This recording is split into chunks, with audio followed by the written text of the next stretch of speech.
Right. Alive. Hold up. It says, okay, here we are. We Here we are are. absolutely live. I'm gonna just put this up on my other thing over here, and I'll have to mute myself. So what's going on, Lee? Yeah. All good, man. Yourself? Okay, yeah, I'm doing pretty good, man. I've got 3 people watching, so I'm just have this up in a browser over here. There's actually like a hair of delay between when we talk and when people actually see it, so Yeah. that's cool. Yeah. There is a slight delay. Yeah. Hi, Lisa. How's it going? And I kind of expect everybody just to show up. I mean, well, she could probably just walk in the room and answer the question. That's the thing. She's got the advantage. She can like literally just intrude on the stream, which wouldn't be intrusion. She literally can, come and hang out if she wants. And yeah, man. So hanging out. Finally, we're doing a stream. I said, yeah, I have to come on the channel and do this sometime. And this is the first guest stream. You're always like the guinea pig for the channel, but it's like, hey, I'm happy to be a guinea pig. There's worse things to be in life. Except me and you have done this just on your channel with the same StreamYard platform, so it's not really it's not really new. It's just a different channel. That's all it is. Yeah, it's all good fun. You see, you've got to broaden your content out a bit every now and again, haven't you? Oh man, well, I mean, this week I'm busy with videos. I have so many to like edit. I'm kind of like, I don't have anything. I'm like, why don't I do a stream? It's kind of just an impromptu idea. I'm like, let's do a stream. Yeah. Like, I like, right. I'm free for a couple of days. Let's do a stream. Absolutely. I'm gonna be home here this evening, although it's actually nice out now. It's okay. What do you say? I have to run upstairs and I will be knackered, just as she says. Also, hello, Nick. I see you there. Nah, man. So some people, we did get a couple questions earlier. You probably saw in the Discord and stuff. We can get to those later on. Yeah, no worries. Yeah, man. And you were off today, right? Yeah. Sweet. Yeah. I'm not back at work until Saturday morning. So I've got tomorrow off as well. So one of my tooths. I sound like I only speak English and I suck at it. And one of my teeth. Just like way off topic. Well, I mean, what is the topic? We're just bumming around. We just a young man and an old man talking shit. You're not that old yet. You're not talking quite like an old man. I'm an old wizard. Okay. You'll be even more evil in like 10 years. I mean, it'll work. Either way, I had this box of cereal like a year ago. It was I don't know if they sell it in England, but it's called Honey Bunches of Oats. We've got something similar, yeah. Anyway, I was eating some one night as a snack, and right there, I'm like, it feels like there's a piece of dirt in my teeth. It wasn't a piece of dirt. I fucking busted a part off one of my teeth. Shit. I was just like, what the fuck? Anyway, so I'll tell you now, it don't get any better as you get older. No, probably not. So it must have been like one really hard piece. And I remember I jumped on Discord with Turple there and Corey. I think we were playing Wreckfest or something like that. I think I broke a tooth, but wasn't in pain. Like I've never been in pain. So anyway, I got it filled and said I needed to get a crown at some point. So I'm like, yeah, okay, cool. We'll get a crown at some point. So they put in a claim. They have to go through insurance. I have insurance. Yeah. Sounds great until insurance tells you you're not diseased and it's cosmetic, so you don't need it. So we're not covering it. So they just refused to come straight up like cover anything. And then I owed a whole bunch of money to something else, which we're not going to get into because that's not part. I'm not going to talk too much about that kind of thing. And either way, I was like, I went to the dentist again. I'm back like in January, and they're like, why don't we try to? We're like, let's try it again. But they said you should really fill that thing in. So anyway, got $1,000 bill. I'm gonna get the crown tomorrow morning. So anyway, that's an expensive box of cereal because I probably bought it on sale and definitely spent exponentially more, probably like a year's worth of like some groceries. Switched to phone to chat. Stupid BIOS up. Oh no. BIOS updates. Yeah, I made the mistake. I got a tea, and like all this is gonna do is like we're gonna get halfway through hanging out, and I'm gonna have to piss. yeah. That's it. When the dam bursts, there's no stopping it. No, there is no. Well, that's all right. I'm on the Yeah, beer. exactly. It's like gotta do what we gotta do, you know. I also work in the morning, so actually I don't have to get up early, but I said I'd go to the office, but after the dentist, and I'm closer to the office. I'm like, I'll just go in, and a side of me is like, you should just come back home, but like, nah, Yeah, I'm gonna just go to the office. I think I'm gonna go hang out with somebody there for a yeah. little bit that I Go, know. He's cool. go into the office and annoy people. Yeah. Uh, Man, and as soon as I'm starting to stream, I try calling home, and then home's calling me. I'm just like, too late. It's like I'm not answering. The stream is live. It's like I'm glad I should say that the stream is live when I'm like at the urinal sometime. The stream is live, bro. Oh. That's such a dumb Yeah. joke. Was it, Yeah, well, I've been in private streams when people have taken the phones to the toilet. yeah, let's not do that today. That's not No. really no, we're not doing that. On top of that on the computer. I'm not gonna move all this over there. It's like, hey guys, book a live that's not stream, happening. my poop. But you know what? The right person doing that could monetize that and be making more than we ever would. Oh yeah. I mean, the internet is that screwed up of a place. Remember Belle Delphine? I've heard the name. Okay, so she was like this. I don't know how to describe it. Like, I never really heard about it till she kind of. That was a bad joke. Basically, she was just. She did like OnlyFans or something, but she wasn't like it wasn't just any old person. She did like this whole like really weird thing back and forth where like she had this like odd videos she would put out where like she was like a squid or something, not like nude, but it went around. I know she did. I'm pretty sure she did nudes. I don't know. Either way, she was selling bath water. Remember that? The girl selling bath water. Yeah. She was selling jars of bath water, and like somebody bought them. I'm like, are you nuts? Like, why would you do this? Well, it was like that other girl last year, the year before, selling jars of the farts. Oh, I remember the fart jar. Yeah. Do you ever watch the channel on YouTube here called Joey B Tunes? Probably seen a few of his video. Yeah. I'll have to send one to the group chat, and he does one. It's like he has a bunch of themes, and some of them are like narcissistic social media. It's like TikTok and idiocracy, and just holy crap. Some of them are just I don't know what gets popular these days. I mean, I'm weird, but not that fucking weird. We're both weird, but I mean that's probably why we're both here on the same stream, you know. Yeah, she we get did on make a lot of money. I think we're all on the wrong thing here. Like I was just gonna say, it's like I think guitar is like the wrong thing that we've pursued. Could have made more money elsewhere. See, we should start drama channels up. Yeah, oh man, it's like I don't know. It's like I got some drama. Would you just fake it like they like Hollywood and other places do? Exactly. Too. It's just like, so I heard Lee Armitage is an evil wizard. No. Objection, hearsay. and you cast spells and we all die. Oh, you get. I'm drinking Trooper. Sweet. What's that one like? Oh, it's nice. It's not a lager. It's not an IPA. It's more sort of a darkish ale. Oh, that's how you do that's how you show the comments. I figured that's right. That's how you do it. Yeah. It's like, yeah, I'm here for the drama. Lee taught me how to do things terribly on here. See, he's here for the drama, so we got to give it to Eric, right? I don't know. Eric's just a drama queen. Oh man, Eric, what's going on, man? How you doing, mate?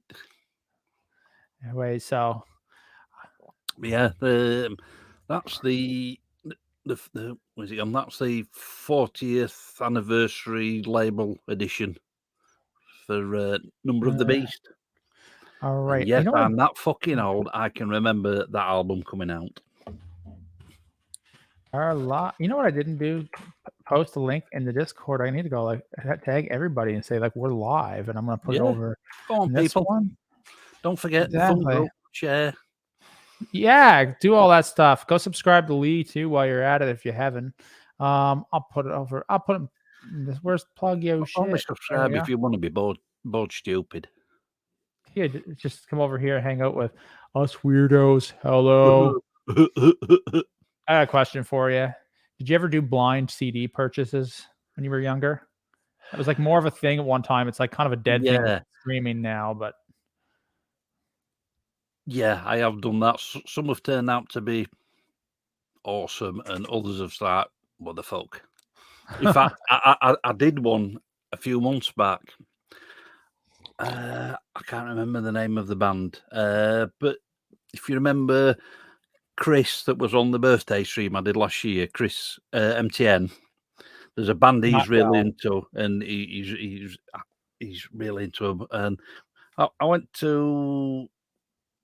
We were actually in Liverpool at the time, and in this, well, what used to be known as record stores, but yeah, CD stores. Yeah, and they got a CD of this band, and it were only £2. So I thought, well, I'll go on for £2, put it on it. Well, like, what the fuck's this? there were one decent song on the whole album. It was just like full of soppy fucking ballady type stuff. I thought, this is supposed to be fucking heavy. They got one heavy album one heavy song, and that was it. Well, like, oh man, this sounds like some sort of like meal somebody's cooked, but they filled it up with a bunch of onions, and it just adds nothing to it except filler, just onion. Just biting into this gross soggy onion thing, and then somebody has the nerve to say, "Oh, it was really good." Mostly the person who made it, and then even they're just like, it's like maybe sometimes it's like you get that CD, and it's like got that one good song. It's like the first bite of this thing, you think it's really good. It's like, oh man, this is awesome. The second bite, it's like, it's okay. That's the next song. But the third bite's like, man, I don't know if I'm liking this. And the fourth one, you're like, can this just be over with? I just want to swallow this, be done, and shit it out. Yeah, we did listen all the way through, and it was like, yeah, this is never going in CD player again. No, use it as a frisbee or like a coaster or something. But you cover up what the band was. And hey, Raphael, what's going on, man? Raphael, buddy, how you doing? Raphael should come on the stream sometime. Oh, damn right, yeah. But the CD, like whatever it is, you just like, cover it up. One band that is not like that though is Kamala. Have you heard the new single? I've not heard the new single yet, but they had like a new video. I'm definitely going to get around to it. I did watch one of Kamala's live streams a few weeks back when they did it on one of the Brazilian channels. That was absolutely awesome. Oh, I watched an interview with Raphael too a while back as well. It was on Instagram, and yeah, it was with somebody, and but sometimes like the times when like some of the live streams are on, it's like right when my days is like busy, and I don't get to really watch a lot of them, especially at that time of day. It depends. Like there's certain times that it's dead, and there's other times I can't. Like tomorrow is like, well, luckily that stream, I think it were only a couple of months back. Luckily, I was working nights, so I could catch it while I'm working. Oh yeah, it's different when work's dead. That's for sure. Like if I'm home too, like that's like I have Wi-Fi. Like the signal where I work at isn't amazing in that part of the building. And I'm just going back a little bit now. As for what was I going to say? Oh yeah, blind CD purchases. I was thinking about this back when I was in high school. So I want to say this is probably about 2004. 2004 or 5. I don't have it here, but this is one of the first things I did, a Bauer Power mixtape, and it never ended up on YouTube. It's on I haven't done that series in like well over a year, maybe 2. But either way, there is a video buried in Instagram somewhere, and I explained the story. But there used to be this CD chain. It was called, I think the one I went to was it was either Music World or a CD Plus. Don't remember what one. And record stores aren't near as big as they once were, but went in and I thought I knew this band. I thought I heard them before. And it was called Mr. Bungle. You know Mr. Bungle? Yeah. And they're a little all over the place. I thought I was buying like a cool metal CD. Now their new one is a metal CD, like because they started as a metal band. Yeah. But I didn't know what I was getting into. I'm like, oh, Mike Patton was on it, so it must be good. And I remember put it on. The first song is called "Everyone I Went to High School With Is Dead." CD's already like it's already like a really quiet CD to begin with. I don't know, like when they mastered it, like you really have to turn the volume up on it.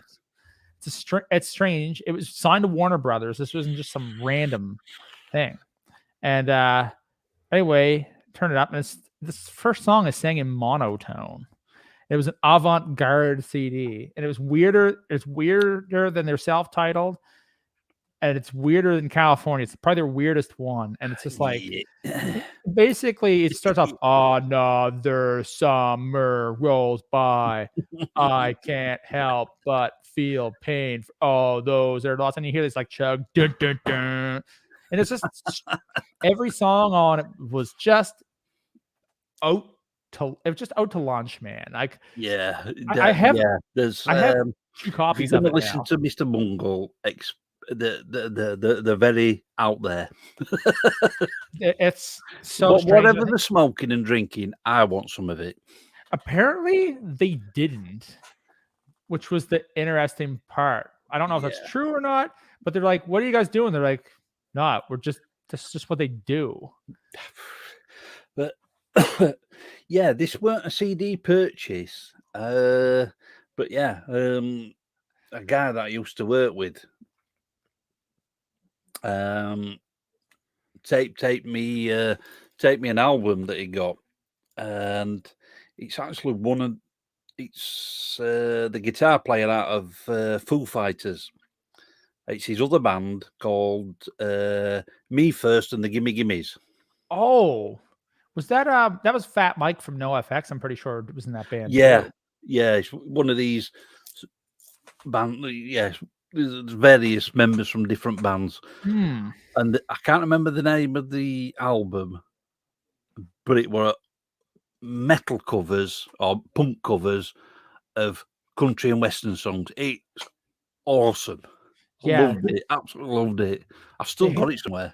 They had a single. I think they had a lot of ukulele music on that kind of stuff too. It was like, it was interesting. They did one of a song called "I Believe I Can Fly." I believe it was one of the ones they did too, and it used to make some rotation on Much Music.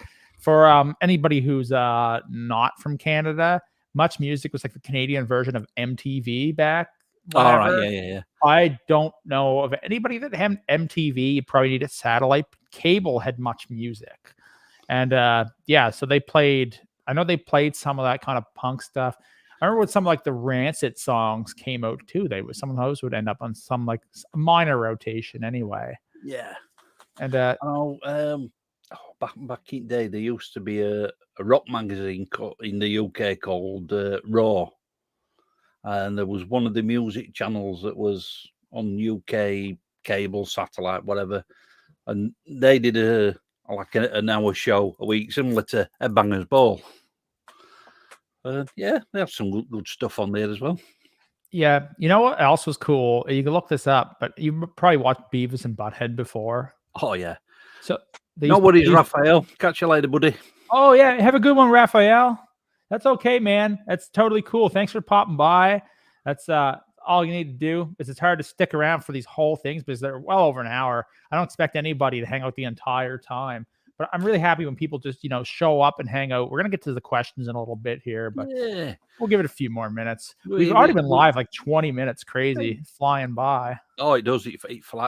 Even when I've done them and I've done them on my own, they've flown by like that. Oh, yeah. No, they do. The ones where I was playing, though, the audio is getting like, I don't know what was up. I still need to figure that out because I had no luck with the iPad. I had no luck with StreamYard's OBS. Like it would start okay, but it was quiet, and then it would start cutting out. And it was like good, but I got to figure it out. It's turned me off. So I'm trying a different kind of live stream tonight. I've done it with Instagram, and it did work. I got a new phone mount, so I should try it again. Because I got one of these. Here, hold up. I'll show it to you. And if you're just recording stuff with your phone, this thing actually works pretty good. Like it has a out that goes like right to an iPhone or something, and it works like it. In that sense, it works really good. But I don't know what else was happening. I'm gonna put this back. Just I don't know if it was bandwidth. I don't know if it was that thing. I had too much noise going through it. I don't know, but I really struggled. I know one of the times when I've tried doing guitar playthroughs through StreamYard, I think it was when you come on last a couple of times ago. I ended up using Voice Meter. Now the audio was getting through, but yeah, there was still getting pops and clicks. So yeah, I don't know whether it was the bandwidth or something in Voice Meter, or whether I'd not got the buffer size in my DAW up high enough or what. I don't know. I'm gonna have to do some more testing with that. Yeah, I'm gonna have to mess around with it too. I'm just gonna share our link around. It's like we are live. Yeah, I shared it about 10 minutes before we started. Yeah, no, I'll try to. I put it in. I find that Discords work a little bit better sometimes, but yeah, I don't know who's on their way home, who's not around. Let's see, because it seems like there's a lot of people. I shared it in this other Discord. I shared it earlier. Yeah, and I just announced it over there. See, in my own Discord, I don't feel bad tagging everybody. It's like, this is what you signed up for. Like, you can hang out, but you got to put up with me saying like, hey, come over here. And sometimes I find, man, it's even hard to get people to watch anything some days. So that's okay. That's okay. That's fine by me. I know some people have gone to bed on the other side of the world too. Absolutely. I mean, in Australia, some people are just getting up. yeah, no, they're just getting up. Some of Europe's probably in bed now, because anybody who's got Eric would know. Eric's in Belgium, I believe, and I believe it's 5 hours ahead of me. 20 past 11 in Belgium at the minute. Yeah, it's 6:22 p.m. here. If it's after 11 here, I better be in bed, or tomorrow it would suck. I don't have to get up to 6 something, so technically it's sleeping in. But some days it's I've had to get. I got up at 5 something a few days. Today I slept like 6 something. I'm like, I feel like I'm rested because I slept at 6, like probably 6:15. I think rolled out around like 20 something. But when I'm on days and I have to go into the office, I have to get up at 10 to 6. But when I was working from home, I didn't have to get up till 6:30. That was awesome. Just get up at 6:30, switch the laptop on, go downstairs, make a coffee. Thank you. Yeah, no, man, working from home has its benefits, that's for sure. Like, and you got an oven there, so you've got an oven. You've got your PC, so you can fucking test amp sims out. I don't get to do that, unfortunately.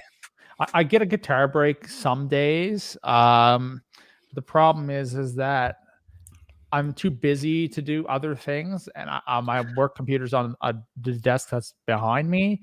I packed it up just because I'm going to the office tomorrow. We go to the office. I'm telling you, it's a social fest. That's all it was. Like, we did work, but it's just like, go in. It's like, I'm telling you, man, I think we spent like 2 years and like, just like, and like time stood still, like nothing changed. Go in, absolutely same things. Like, what's going on? It's like, doesn't seem any different than normal. Yeah. And you're still a knobhead. You're still a knobhead. You're still a knobhead. Yeah. No, the guys I work with are good. I like them. No, it's it's a busy day here. I'm like, is it? This is not what it was before. That was the only thing that did change with the pandemic and all that stuff. It's I can say pandemic because this stream's not monetized. I didn't monetize it. I'm just because sometimes people talk about that. Don't say the C word. You can't say the C word. No, we won't say that. And I know the word you're talking about. It's not see you next Tuesday. Yeah. No, I know what you're saying. But thanks, Lisa. That's awesome of you. And Lisa, what have you been up to lately anyway? It's been a while since we've chatted. Yeah. We real life stuff, shall we say? Yeah, that happens. Nobody has to get into anything like that here. This is not the place to do that. It's the place to talk about dumb crap. And dumb fucking right. Actually, dumb crap. I think in 5 minutes we'll start we'll go through a few of the questions and stuff. Discord has a few. Facebook has a couple. There's a couple serious ones. There's some like silly ones. There's not a ton. What serious questions? I'm not having that. I mean, yeah. That's what I do for you, babe. Care for yourself too. You got to care for That's my yourself job. too. I'm just responding to that. I'm just responding to everything there and stuff. But yeah. No, sometimes life gets in the way. And I was like, you know what? Here's one thing I was thinking about today. Like, you know yourself, and anybody here who does videos themselves knows that sometimes it becomes work. Yeah. Like, and it's like, man, like, or you got to do things. You realize, like, you're sitting there editing. You think that all times, like, everybody's like, oh man, look at that cool video, all that stuff. But a lot of those cool videos take hours of work. And now I like doing it. But one of the things I was like, why don't we just do a stream and hang out? I'm using the channel. I'm doing something fun and I'm enjoying it, hanging out. And hopefully it's entertainment for someone else. Maybe it's the wrong night or the wrong time, but I don't care. I'm going to do it and hang out. It's fun. It's all about, excuse me, it's all about experimentation. You've got to experiment with different. I mean, I don't have a set day when I do streams. I just do them as and when. Yeah. And it's just like, whatever. We're going to do this, and whatever happens. It doesn't matter. Like, so one of the things I've been liking about the podcast and stuff too is that instead of just, we all spend so much time DMing one another. It's like, or chats, because most of us are not in the same place. Like, very rarely is there a day somebody's 15 minutes down the road. It's happened. It's happened, but it's most of the time somebody's like in England, like you are. I'm over in Canada. You get Eric over in Belgium. You get Raphael down in Brazil. Then you've got Pat in Ohio, and then you've got Corey and Mike in California. Exactly. And so to do a stream or these podcasts, it's a chance that I get to actually talk to someone and get to know them a little bit better. Yeah. Than I ever would have any other way. So, and well, YouTube views are down a lot of the times. I still, like, I've managed to be able to do things with people instead of just, a DM sometimes, like they fade away a lot of times. And it's like, we even have our group chat. Even that's pretty quiet. Yeah, that's been quiet lately. And, I mean, Death World keeps pinging me separately every now and again. Yeah. Speaking of which, you should go find that. Yeah. I feel like I'm fairly older than him. Yeah, he's only in his early 20s. Yeah, so like there's like a 10-12 year difference there. Let's just see. Let's roll down there. I'm gonna be like, I'm gonna tell them. I'll find it in a second here. There we go. It's like, get in the live stream. Yeah, it's like lately, like there's a few podcasts coming up that some of them are just taking forever to get around to, but one of the ones I did recently, like, I met Amber DeBellis. She's really cool to talk to. I had Jack Wood. They're like kind of the same. Like, we have our own kind of group that me and like you and like Corey, like we all kind of met. But there's like all kinds of different little groups of people, and like I've managed to kind of meet a few different ones. I mean, I've never actually spoken to Jack, but he seems a pretty cool guy. Jack Wood, yeah, he's from southern England. He has a different accent in England. It's like he calls it Queen's English or something. It sounds funny to me. I can hear the differences, but I wouldn't pick them out. No. I got used to your accent, so I think if I just I don't think I'm good at mimicking accents, but I probably would just try to do the Yorkshire one. Good luck with that. Yeah, it's not going to happen because I don't know. I'm not good at it. It's like, or if I try to do Australian, I'd be like, "Boss his eyes out." It's like, good old fashioned soccer riot. I don't know. Yeah. I'm a getting on the Barbie. Okay, so what I'm gonna jump over to the old book face. Apparently, the dark web has like its own social media. I wonder how active that is. Probably get the sketchiest friend requests. I think Facebook is bad. It'd be even worse. Ooh, the dark web. Ooh. Yeah, I've never been on it. You need a separate browser. Okay, so I'm gonna go to the Facebook one. So I want to answer Pat's question. I said, guys, put your questions in podcast and interview questions or something with Lee, and he just goes, put them where? And oh my god, I didn't see this comment. It's like, hey, those wizards out of keep those wizards out of your nether regions. and Kevin, sexy wizard. Sexy wizard. Oh my god. Onlyfans.com/sexy wizard. Oh man. So I don't know how to answer this one. Maybe you can try. It's like, how many wizards does it take to bake a cake? How many wizards does it take to bake a cake, Lee? One. I'm not a wizard. One. And how do you bake a cake? You go to the shop and buy one. Okay. I wasn't sure where the answer was going. It's just like, oh, I'll just make somebody else to do it. It's like, go to the shop and buy one. It's like Rob Scallon's video when it's like how to change your guitar pickups. He does this whole thing and it shows him just storm off, walks into a guitar shop, slams the guitar down, puts the pickups down, and throws money at them and storms out. So Facebook didn't really turn up with any great questions.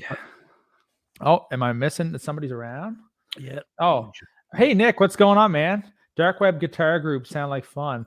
Yeah, they'd probably be less toxic than the Facebook ones. Yeah. They might actually be like, supportive. Hey, this is cool. Somebody from another place in the world is actually played something, and like watch them be like the supportive ones. You go on Facebook, you're not playing it right. I have a $10,000 Gibson, and I'm a You're like, the worst guitar player on the net ever. Yeah. Oh yeah. I've been told. Or what was? Oh, I think my favorite one was the comment that there was the we're just gonna get stupid now. I was in the top guitar players on Facebook, the absolute cringe fest of a group. Oh, gosh, yeah. And yeah, so I still remember posting like the video. I was like 6 months ago. I rented a Fender Strat, and the first thing I know it went around because it kind of became a joke for a little bit with. Oh no, there was another answer to a question somewhere. So I think I looked at the wrong post. Oh no, I did miss a question. We'll get back to it. Either way, I said like, oh, to people, it's like, see if I like Strats now or do still dislike Strats. And this guy, like, they didn't watch the video because I talked quite highly of it after having used it for a little bit, like just the initial impression. Yeah. I spent a week with it and I loved the tones I was getting with it. Well, it's not. I'm not going to play like some of the stuff that I'm writing now. Like I got the 7 strings with humbuckers and all that stuff. Like that's a different beast. Either way he goes. On a single coil Strat, you're not going to play heavy chuggy stuff. No. Yeah, you're going to play sort of rock and pop type. I mean the cleans were just so good. Especially his positions too. I love position 2 on a Strat. It's like that. Yeah. Like, I mean, my dad's got a 98 Mexican Strat, and that plays lovely. That plays absolutely awesome. That's a really nice guitar play. I still remember though the comments. There was one guy. Some people are like, "Yeah, I don't like where the volume knob is either." It's my biggest complaint with the Stratocaster. Everything's cluttered at the bridge. Yeah, that is the only thing. It's like you can't play it. Like you can't. It's like cluttered. You can play it, but you got to adjust the way you play. Yeah. And it's just because Leo didn't know how to design things. He didn't play. He knew how to design, but he didn't play. So he didn't think about those things. Now, the traditionals, that's just like, it's the right way. I mean, a lot of people learned to play on a guitar like that, so it was fine for them.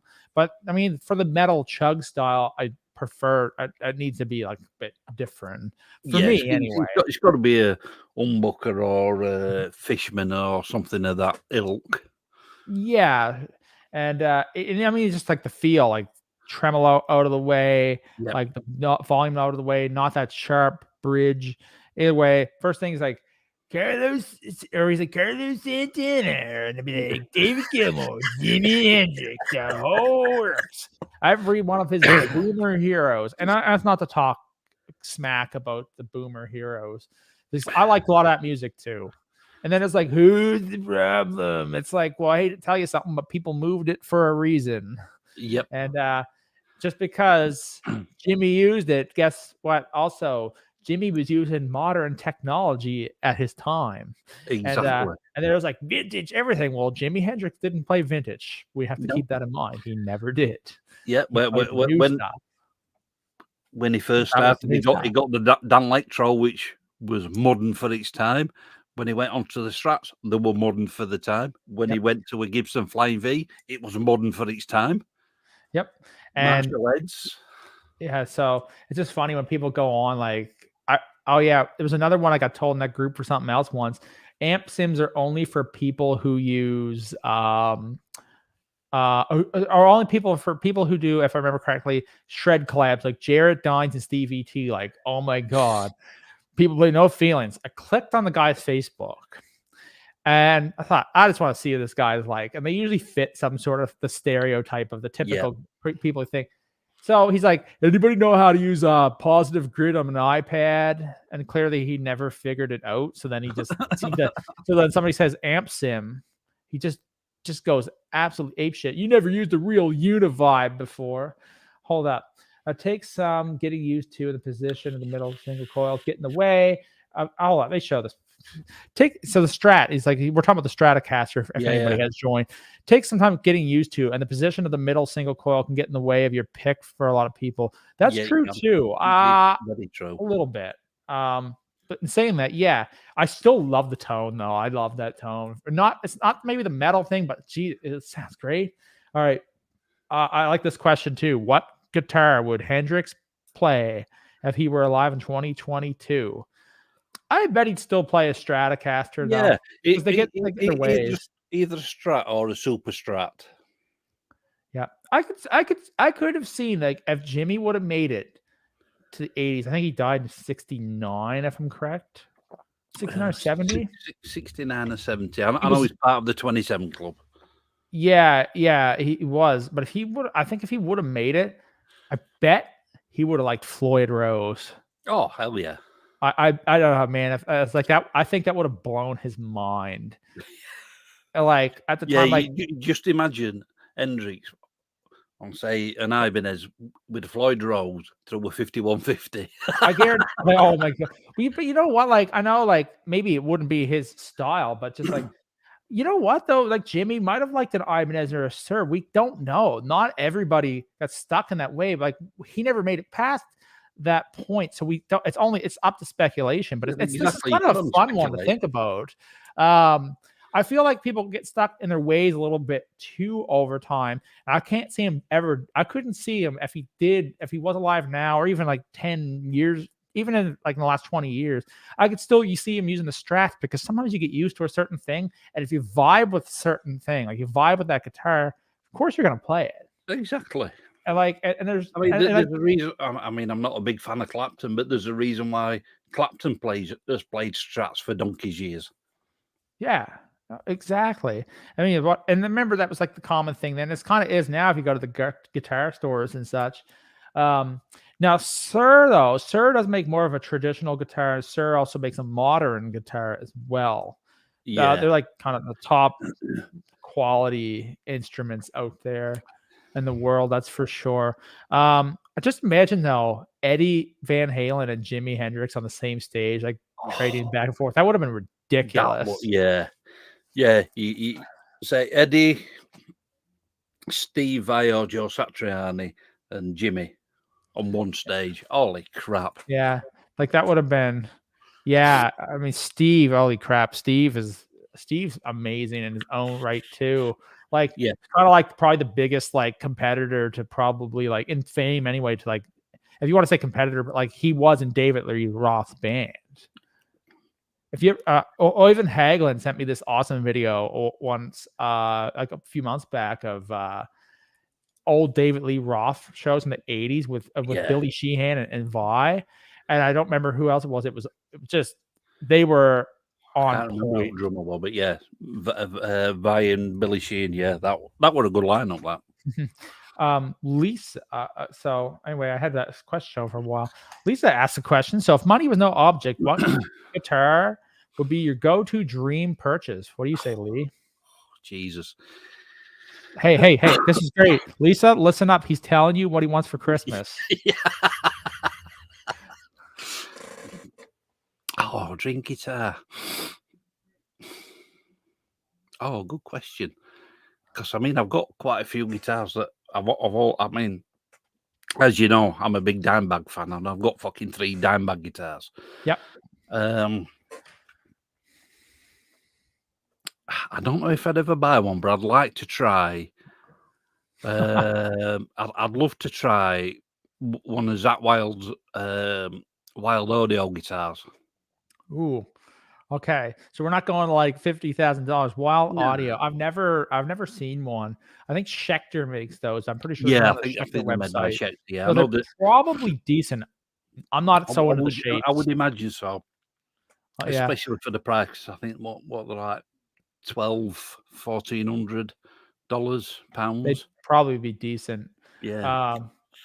I don't know. It could be just a bold claim, but Zach says sometimes. He's like, yeah, sometimes I have guitars on stage that I've never played before because they all have kind of the same feel, because they're all CNC guitars these days. Yeah. Those ones. So, I mean, they work. Like, man, if you try the Indio out that I got down the hall, it's Mike Brunt's guitar. The videos of Mike are coming. But this video I should have out next week at this point. Cool.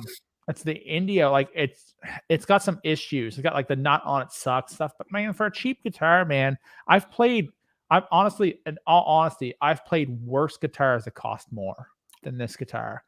Yeah. This 189 US. I've played Deans that I absolutely despise. Oh, excuse me. I mean, you've seen this Ibanez plenty of times. It's a cheap ass guitar. I think brand new was about the same price, about 189. Yeah, I've changed the pickups. I mean, typical Ibanez, you got to change the pickups. It's not the same these days, but the old ones for sure. For the cheap guitar, that plays well. I mean, I've got it in drop C, and with those pickups, it growls. That thing growls. I mean, you've heard it plenty of times in different videos. I've got a cheap BC Rich Warlock, one of the Mick Thompson signature models, but it's like maybe. But it's like the old, if you remember them, the old BC Rich Bronze series. Yeah. It's I would say it's in that ballpark, but that plays well. But it's same again. I'm going to change I'm not changing both pickups. I'm just going to change the bridge pickup in that one. Because it's just got stock BC Rich pickups, and they're not brilliant, shall we say? So in December, answer the question too. I still have to answer the question. I haven't yet. I'm still trying to figure out an answer. But he says, I hate the guy. Hold up. I'm just gonna. Okay, cool. So he goes, I hate the guy, but I'd love to try a Jarrett Dine Stingray. It's the Sterling Stingray. I think that would be a good guitar, man. They look classy. Yeah. I mean, I get it. Like, there's some signature models of things that cool. What's my dad just bought? My dad's just bought the Kurt Cobain Jaguar. Okay, like the Fender one. Yeah, that is nice. That is a nice guitar. Hold up. I think if money for no object, I look for one of those crazy arch top ones, like $30K, like a Benedetto. That must be a jazz box there, because you are the jazz man. Okay, I got to answer this question now, so I'm gonna show that question again, because we're still answering it, so I'm coming back because there's just questions coming up. So, if money was no object, what guitar would be your go-to dream purchase? I mean, that's going to change on the day. So, if we're going to say one thing now, I'm going to try to talk within reason here, because I don't really need a $25,000 guitar. Like, I don't. I want something I can play. Wall art's cool, but I want something I can play. I've been really curious about Strandberg guitars. I've never got to play one. I've only seen them live with Beyond Creation. Everybody that has one lives somewhere else, so I can't try it. And I either have to buy it myself, and this is not the year for it. I've got other expenses. Like you do have to be an adult sometimes, kids. I'm sure everybody that's watching the stream right now understands what I'm saying. Because I think everybody here is adulting 30 is not, plus. is not fun, but we have to do it every now and again. Yeah, and yeah, so there's like other things, but I'd love to try Strandberg. I'm just the next. It just seems like a bit of a risk in a thing because it's the way because it sounds like a lot of people say they're cool. I've heard a few people complain about little things. Some people are nitpickers. I've heard one thing about finish. I've heard fret ends. I've heard that. I've heard other people say that they're immaculate. They love them. There's a few things. Adulting is absolutely boring. I agree, Lisa. But either way, same with any guitar. You can get two guys in the same factory. One's having a good day. Everything's going to be finished perfect on it. The guy next to him is having a bad day, and he's just like, "Yeah, that's good enough." And there's going to be imperfection. That guy ate too many beans, and they weren't settling well. He's running the bathroom. Whatever, run it out the door. QC guy got a shit too. He ate the same pot of beans. Exactly. Yeah, exactly. And that's it just goes downhill from there. Nick, I don't know if you've seen my video on the LTD. That's the LTD I've got, and that is. I watched that video. That plays absolutely awesome. Yeah, I like ESPs for sure. I've been playing mine quite a bit actually. It's just because it plays so damn well. Yeah. If there's another guitar I'd like to try. Well, I have tried these Charvels, but if you wanted to go if money was no object, then we'll just run with Charvel USA because it has the specs that I like. Yeah, there you go. It's too tough because there's too many options, but the one that intrigues me is Strandberg, and it's mostly because of that Endure neck. Yeah. And I've never got to try it, and I've heard it's weird, but I've heard if you get used to it, every so often it's like, I wonder how much that would help. Like if I ever run into pain or something, I've never got to do it. Okay, so let's jump over here because there's one question, and it's from Rig Riffs. He says, who was your favorite collab that has worked with both of you? Right answer rhymes with Big Biffs. Well, I was thinking Mig Miffs. Mig Miffs was a really, really cool dude. I don't know if you've ever met Mig. He's not a Russian fighter jet, but his name is Mig Miffs. Mig Miffs. Mig Miffs, yeah. And yeah, Mig, great guy. I don't know what I don't know if Rig's ever heard of Mig, but I think Rig is hoping that we would say him. Rig Riffs, who's that? I don't know if I've ever heard of him. Rig should come hang out when I can meet up with Daryl V, because I know he's only like an hour away. And he's not far away from Daryl, is he? I don't think so. I don't know for sure, but I'm pretty sure that if it lines up, but me and Daryl are planning on meeting up here another month. So cool. It'd be cool. I'd love to do that. So, and I know it's come up that Rig is close by, and I know I won't get to meet everybody and stuff, but it would be cool.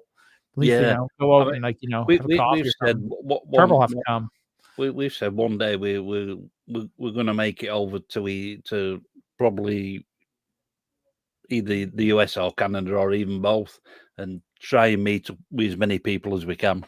Yeah, if you want to see like a lot of stuff easier to get to, you got to go to those bigger cities and stuff. Yeah. If you were around here, be like, wow, that's bored. Like where I'm at, like where I live, like right in the area I live, you're like, wow, I'm bored in 5 minutes. But there's a lot of nice things to see around Nova Scotia and such too, and a lot of coastline. And I mean, it's a really nice area, especially in the fall. Like, you get the leaves out. It's super nice. But North America has tons of good stuff. The States does, and Canada does too, and stuff. I mean, where I live in Yorkshire, you've got your big cities, your Sheffields, your Leeds, but once you get out of them, there's some absolutely wonderful. Till I'm getting old, there's some beautiful countryside, and same again, we've got some great coastlines as well. Yeah, I just see like I get a comment on Instagram. I had a reel up today. It's funny enough with the Stratocaster. There's gonna be a video about this one too, coming up. A different Stratocaster. This one's got custom made pickups by Fireside Pickups, and anyway, he's just starting to launch that business and stuff, and Jinte the Milliways is what he calls himself now. And he's just like, yeah, it's like with the power of mixing, I didn't mix the audio. I literally just went record, finish, export, lined up the video, and posted it. There was no mixing. It's just that's just the good tone. Yeah. Good pickups. Well, I've just finished mixing the song that we were talking about last night. And that mix is finished. Nice. So yeah. Look at this. I might post that in Discord over the weekend. See, relationships are a two-way things now. Yeah, you can totally post it in my Discord. One day, the wizard will repay my guitar gift purchases with a holiday in the U.S. and Canada. One day. Should do that sometime soon. I'd suggest doing it within the next either this year or next year. That's beyond a hint. Like this is saying, Santa Claus, I want this cool thing for Christmas. That's right there. You're going to get me in trouble, you asshole. Now, hey, if somebody was buying me guitars, I can get into trouble all by myself. Hey, I don't have to help, but it's like. But here's the thing, though. That's a gift that you get to go enjoy the trip too. Yeah, exactly. So, have you ever read the hardtimes.net, like that parody website? No. Okay, so the hardtimes.net, they had this one article once. I gotta look it up now. The Hard Times. But I wanted to read this one. See if it pops up here easily. Yeah, there was an article, and it's just because we're talking about whatever here. So this has got nothing to do with anything else. I just want to just repeat. This has nothing to do with any of the last conversation, but it reminded me of something. It was like about getting in trouble. Well, this one's not towards the title is not so much towards a couple. It's more towards the kids and the whole family, and it's called "Mom Takes Entire Family on Guilt Trip," and that shows them in the car. And let's just read a bit of this. It's from Salt Lake City. Local mother Robin Johnston. Speaking of Johnston, the next Johnston Strat is wonderful. And I hope to have a video about that one day. I've tried it a few times. It's awesome. Nice. So local mother Robin Johnston saved money for 3 years to take her entire family on a week-long, all-inclusive guilt trip straight to her deepest fears and insecurities, according to unappreciative family members. This was amazing. At first, I planned on taking my husband, but after putting in some overtime, I decided to take the kids too. To Johnston, that is assuming my family even wants to go on a trip with their old boring mother. According to Johnston, the hardest part of the guilt trip is maximizing the itinerary. It's hard to get a schedule together when no one bothers to answer your phone call, said Johnston. I just think it's funny because I'm one paying the bills and they can't even take 15 minutes out of their lives to log off the internet and check in with the woman who gave them life. I guess carrying them around for 9 months and raising them isn't a big deal. And it goes on. And you know what? Just for people who want to read the rest of this, I'm just gonna post it over here in the chat so everybody can just click on the Hard Times and read the rest of it. But it's just genius. I llove it. That is something I'd do. That take the family on the family guilt trip. Yeah. Sounds like a good time. And on the all-inclusive guilt trip, the meal's not going to be very good. Do you know where they're going? Old People Burger. Okay, we got some other questions here in the Discord. I'm going to find them. So there was a few of them. So again, Pat has to put them where. Actually, to be fair, I asked Pat if he wanted to pop in tonight with us, and that's not to just not include anybody else, but we were talking about that last night. He's like, Pat joined, but Pat's busy. He said he'd pop in, but I think he's 2 or 3 hours behind. I think 2 hours behind me. I forget. So here's a question. It goes, what is your favorite champagne and what guitar would you pair it with? That's Mike, who has the Strat, by the way. He's awesome. Champagne? Jesus Christ. Uh-oh, here he is. Here he is. Here he is. All right, Pat, how you doing, You can buddy? shove them up here. No, Hey, Chris, how you doing, bud? Oh, hey, MTN Reacts. Sweet. Yeah, that's my buddy, Chris. Right on. Awesome. Thanks for popping over, everybody. Midnight here, sweethearts. Can't take any more. See you around. All right, man. You have a good night, Eric. All right, see you later, buddy. Still early here. Yeah. I've only ever had champagne once. I don't think I've ever had it. And favorite guitar to pair it with, the one that plays best. I'll just grab an Ibanez or an ESP or something. I'd be all set. Solars are good. I mean, when they work right. Yeah, I don't know. Anything pairs. If you drank enough champagne, any of them would work because we'd all suck anyway. So it really wouldn't matter if the guitar sucked. Probably be better getting a really crap guitar though. So I don't know. That piece of junk that's sitting in somebody's house. Oh, I've got a guitar there. Here. Oh, I heard you play guitar really good. You should play it. You pick it up. Action's like this high. Yeah. Strings are about the disease. And it's like fucking totally out of tune, and it doesn't stay in tune the second you even breathe on it the wrong way. It's like goes to the E goes to E to the G, or low, and it's just it's just gross. And so either way, I don't think this one doesn't really work for us. We're not really good at that. I know it's also a joke question. So here's a serious one. It's from Terp, who's also in the stream. It says, for Lee and Brian, which I just assumed all the questions were for both of us, so that's why we're both answering them. Yeah. He says, at what point in the writing process do you map out drums? It depends, because sometimes I'll start off with the riff first and then write the drums to go with it, or sometimes I've got if you like the pre-made drum grooves from Ugritone or wherever, and I'll just sort of jam along to those till I find a riff I like. It depends. Yeah, and that's, I mean, I kind of have the same answer for that. Hey, Philip, what's up? Hey, Philip. I have this. And then if the drums aren't quite fitting the riff, what I'll do, if they're there or thereabouts, what I'll do is I'll edit the drums to fit the riff. I'll go in and edit the MIDI. Yeah, so when we're doing Lord of the Riffs or the riff battles from my channel, we've got the drums and stuff already, and I it's kind of like, okay, that's what I want. I have to work with that. It's like Sunday with Ola, or Swola, as people call it. Yeah. It's kind of like that one, but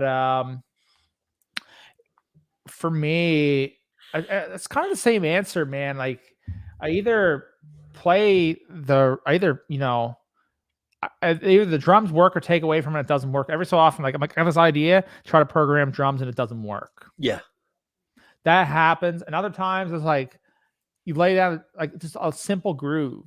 My old song Wavemaker was like that. I did that. I hit one chord. I'm like, why did I waste all this time in this video? Instantly jumped to doing that, because sometimes it just things click with them or they don't. Generally speaking, if I've got an idea, the playthrough for my next video coming up, it's not out yet.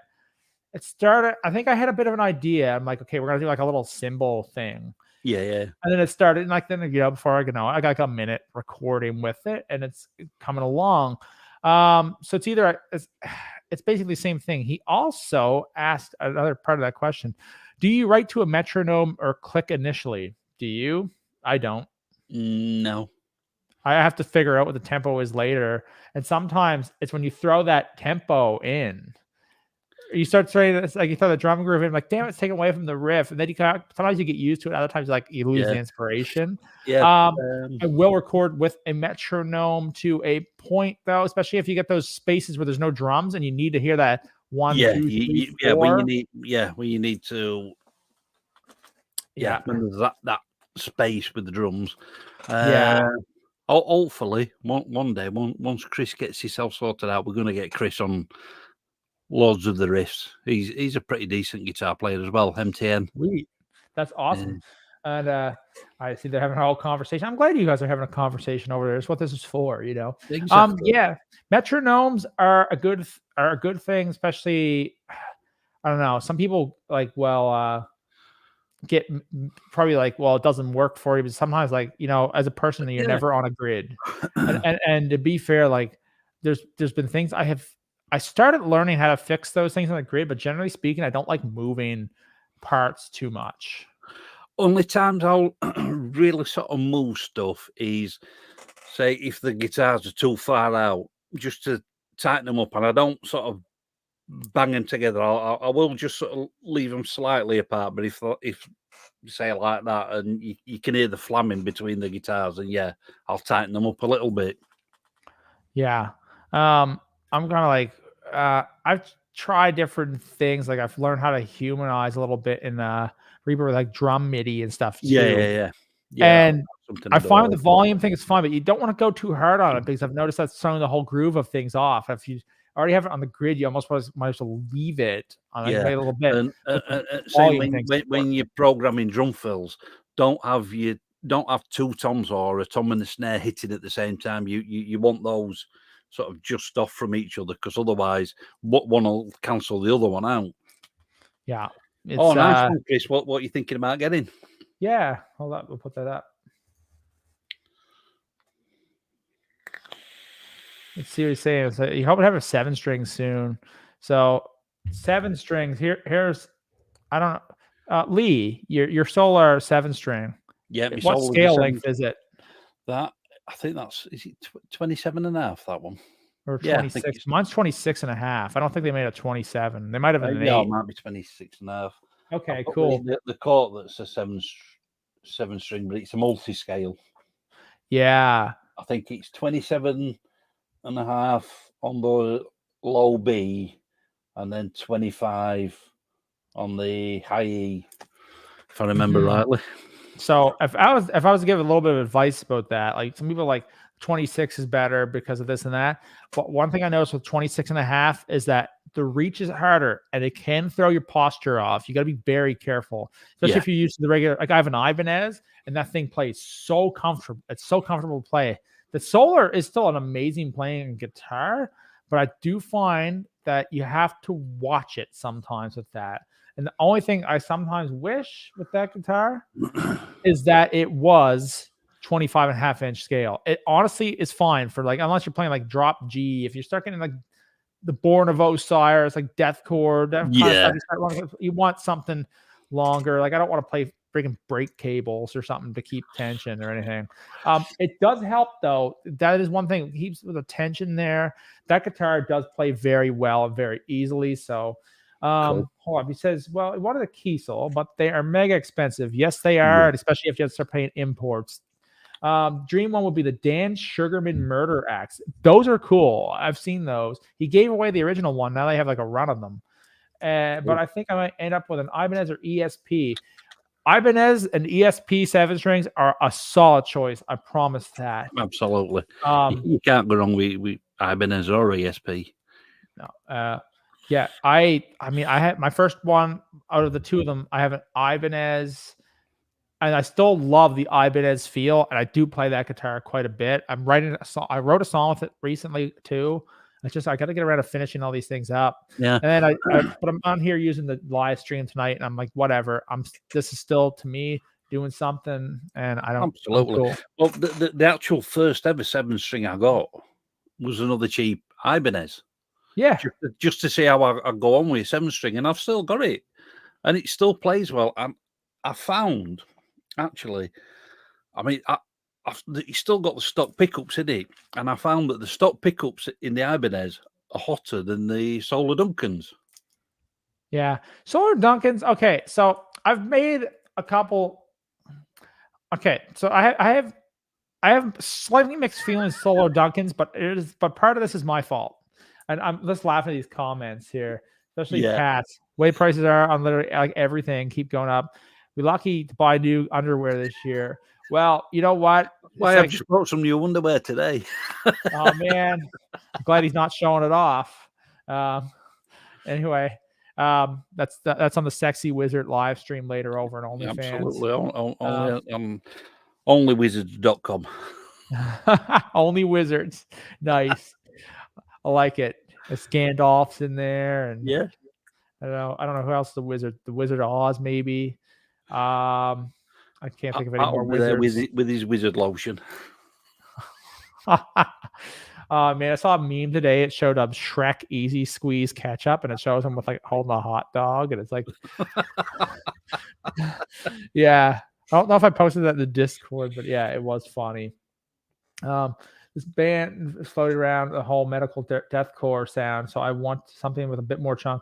ESP make a Les Paul style dual Fishman pickups. It probably does sound really good. I mean, I've got Fishman's in the court, and they sound absolutely awesome. Yeah, you're talking about the Eclipse, I believe, and yeah, like what Lee has there, but in the 7. I mean, you're not going to go wrong with the ESP stuff. Even the LTD, don't be fooled; they're not lesser guitars. Well, yeah, that's LTD, but it's absolutely awesome. Yeah, so not lesser guitars. Now, Kiesel's even though it's LTD, I've not even had to do any setup on it.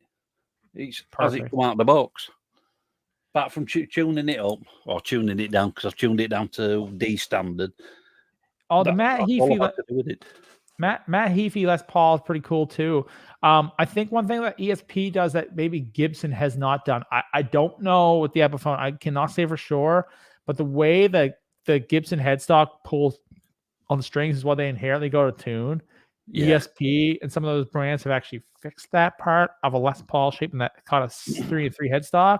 So Matt Heafy, the signature is really nice. There's a guy that I know around Discord too that has a bunch of them, but I would say I don't know. This is just my opinion, but LTD all the way. Yeah, I'm so happy with that. But then again, I have got my Zach Wild Epiphone, and I've never had any issues with tuning stability on that. Yeah, there's a thing you can get, like there's a certain thing you put on the headstock too that can help that out, especially for that G string. Yeah. So Kiesel has been putting out a bunch of signature guitars too. For people. Like they had that one you were talking about, the Murder Axe, the Dan Sugarman Murder Axe. Yeah. I talked to that guy like once, like a long time ago. And but either way, I think he was just trying to sell something. Should message him again sometime, see if he wants to come on the channel too. He seems like a cool dude. He plays in some band I'm not a massive fan of, but they're called he's such a good player too. They're called Ice 9 Kills. I've heard of them. I've not listened to any of the stuff, but I have heard of them. Yeah, they're not quite my thing, but Dan played another band, but he's an incredible player. Either way, yeah, he's done well. Schecter, yeah, I like the Schecters too. I always like Terps Schecter KM6 of the KM6 stuff. Yeah, so Kiesel's done one. I don't know if he's even in a stream. Sometimes he pops up. McRockland has a signature guitar now. It's not a 7-string, it's a 6. I think it's based on the Zeus. I think it might be based on the Zeus, but McRockland has a guitar. And if you are kicking around, which I don't know if he is, Thomas is subscribed to the channel, by the way. I remember Thomas McRockland when anywhere like that big. Yeah. I don't have brand loyalty anymore either. I like certain things though, but I think, but Thomas has this. It's like an X-shaped guitar. It's a headless one. All right, yeah. Oh, it's based on an Osiris. Aha, that's right. Okay, I'm glad somebody here knows that. See, McRockland pops in sometimes, so like I don't know if he's around or not. I was just kind of hoping like he usually lets me know if he's around and pop in for a few minutes. Because if he was here, he would definitely answer the questions.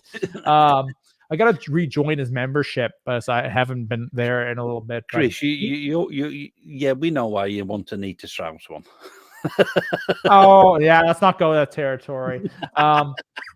Nita is an amazing player though, man. Like performance wise, my God, like this isn't like.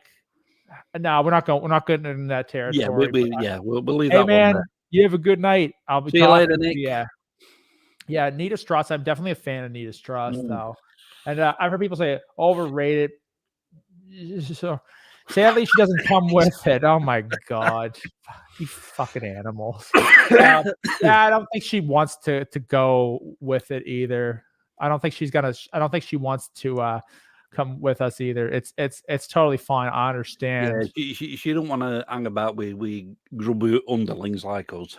I don't know about that. I mean, she could be like a totally cool person, but I like her signature. I like her playing, and that's totally cool. I'll tell you, there's a girl that has a signature too. It's one of her friends, and it's a comparison. I think it's based off a horse. Her name is Courtney Cox. That is an awesome looking guitar. Ever play a comparison? No, I've not tried any of Oh those. man, they're really nice. Yeah, the comparison. She has one, and there's a green and a pink one, and they're just like, it's like, damn, I like those. Those are cool. But I played a Dellinger and an Angelus, and they're really cool. Either way, yeah, they're awesome. Now there was other questions here. We're all over the place. I'm having fun with this. We'll probably kick around another 20 minutes or so. So, what is the strangest thing you have used as a pick, and was it edible? No. Not edible. I have used a coin as a pick before. I'm pretty sure Billy Gibbons used to use like pesos. Like Yeah, player. Brian May, he used to use coins. I don't know if he still does. But I did try a proper metal pick once, and that was awful. I've got a metal pick here. It's more of a collector's thing, which says Joe Satriani. Yeah. But it was just more of it was cool to buy the pick. I like these Hawk picks are awesome. They're from the UK. Yeah, super cool. Stone Age from the US, which is Matt Halliday. He was one of the first people to ever take me really seriously. Yeah. There in the world. These are incredibly good. And I've been playing this other one called a chicken pick. You probably used the chicken picks. I think you did a video on them once. And what, the chicken pick? Yeah, these chicken picks. I finally started using it. I had it for like 2 years. And I played it a few times, like whatever, and I started playing it. It's like it's really good. Philip was like, maybe go back to thicker picks when he was showing me some stuff. And I'm just like, and now I'm kind of back to the Stone Age and chicken picks. I really like them, but Hawk, they're like all really good. I've got to admit, if I use just sort of what you call normal standard picks, I mean they're the sort of thicker ones. I mean, I've got sort of just a general Dunlop one. That's a 2 mil one, but I tend to use that one on bass. Yeah, I like these. But yeah, most of the ones I tend to use are either 1 to 2 mil. If you just want like picks that have decent. I always had a problem with dropping picks, and then I found Jazz 3 Max grips, and they were like pretty sweet. Yeah. I mean, I've got some of the Zach Wild Dunlop picks. Nice. I do find they actually come with a set of strings. This one I like too. This is a Hawk pick, but this one, I don't know if we can see it here. My camera sucks, but it's actually beveled. And if you're right-handed or left-handed, you can buy them beveled for whatever way you play. And that's actually a really good pick. I like that one. Overall, I've been really happy with those chicken picks. Yeah, chicken picks are really good. And the nice thing about chicken picks is that they generally sell at places. Hawk, you got to buy online. Stone Age, you got to buy online. Stone Age, if you lose them, like Stone Age are amazing in the studio, but like you can't toss them in a crowd. You're gonna hurt someone, and they cost a lot. And Stone Age and Hawk are all handmade. I don't know about chicken picks, but I don't know. Pat know more about that, about chicken picks. I thought maybe you were endorsed by them too, Lee, but I couldn't remember. No, they never contacted me after I did that video. They commented on the video, but But no, they never got in touch. Yeah, I wasn't sure. Pick or string endorsements are good. I'm just I'm not sure. I really like NYXL, so I'm gonna be sticking with NYXL. Yeah, you have a signature set. That's just cool. Plug. Yeah, the reason being I'm sticking with D'Addario though is because I can find them easily. Yeah. And that's why. So like, hey, Deaf World's here. What's Oh, going on? he's here. The lad's here. Chicken gizzards are good for you, he says. Well, what he gets like, up to in his spare time is his business and his business alone. Pat said when he was a kid, he used to make picks out of coffee can lids, and that is, resourceful. Lee signature skull strings. Yeah, that's cool, man. What is so in your skull strings? Maybe just talk about that. Like, do you have a Yeah. tell us about them. Like, what gauge did you do? So the normal sort of gauge I've got for 6 strings is 10 to 52s, because most of the 6-string guitars I've got are all tuned down to D standard. Yep. Apart from the Ibanez that's in drop C, which I normally tend to sort of like 10 to 56 or 58.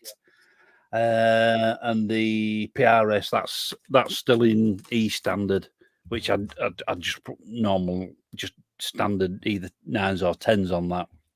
So I was a 10s player for years. Yeah. I was just like, I think that's because I bought a set of strings that were probably like 10 to 46 or 10 to 52. Don't ask me. And I bought the same things for years, and everything my life was 10s. And then I bought the Solars. Yeah. And right at that time, Rick Beato put out a video of what strings they thought sounded better. And they would try with some really thick ones and went to like the 0.8s. Try the 0.8s. And I was like, but the thinner they were, whatever. And a lot of the stock guitars were coming with 9s. Yeah. And I'm like, well, that's cool. And you know what? For standard, I love 9s now. They're easier to play. They sound good. They got that punch. I like them. Yeah. Drop for D standard, 10 to 52. Definitely. Yeah, I'm saying if it's just E standard tuning, yeah, 9s. So for D standard, 10 to 52s. The drop C, I've got 10 to 58s I've got on there at the minute. And then I think on the 7 strings, it's 10 to 62s. Oh yeah, I played one, the Sterling, that was in a video here. It had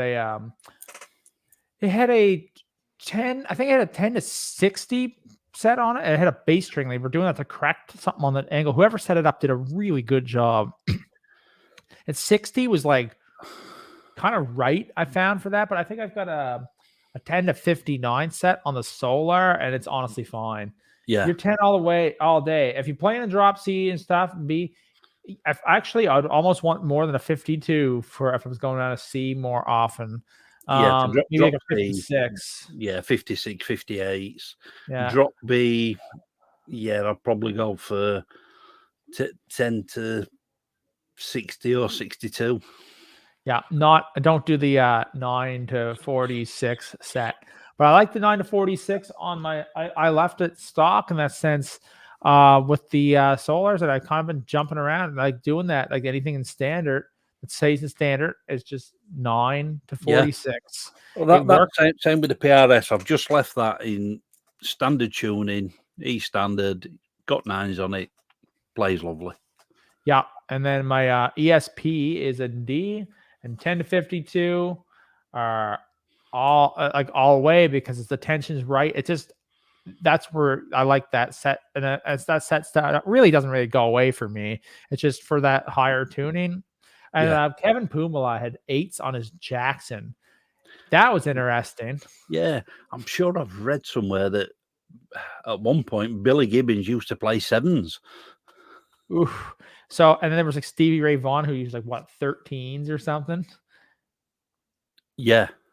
It's just like, dog, what are you doing to your hands? Of course, like there'd be some like a bunch of like, hardcore fanboys. You need thicker strings, but thicker strings, what happens, especially like the higher tunings, where like they got to work harder for it. Yeah. I don't know if they necessarily even sound better, but you have to work that much harder. And you can, like, remember, these little muscles, they're little. Exactly. You can Thicker hurt yourself. strings are good for lower tunings. Exactly. If you're just going for E standard, 9s all the way, 10s, 10 to 52s for D tuning, and then heavier gauge strings for if you're going for the lower tunings. PRS, Chris, I'd recommend them all day. I've got one, my dad's got one, and both of them play and sound awesome. Okay. What is this? Adam JB Games. Hold up. I gotta put this. I don't know who Adam is, but hey, Adam, how's it going? Yeah, he's somebody I know. No, Adam. No, it's not grey. And peas. Chrome. I was like, at first I'm like, Chrome. are we talking about pea? Right. I'm talking about pea. I gotta assume pea. That I told you. Like as soon as you get one of these, that's what happens. You know what we're doing. We're just here on streams. Like the point of the stream now is who can hold it the longest. Yeah. Or it's like, remember, it's like it was No Shit November or something. It's like something like when you're like 3 days in, the guy looks like they're like dying.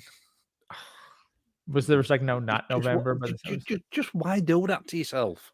It was just a joke. It was just a meme. It was just funny. I would say, hey, fat philosopher. Hey, fat.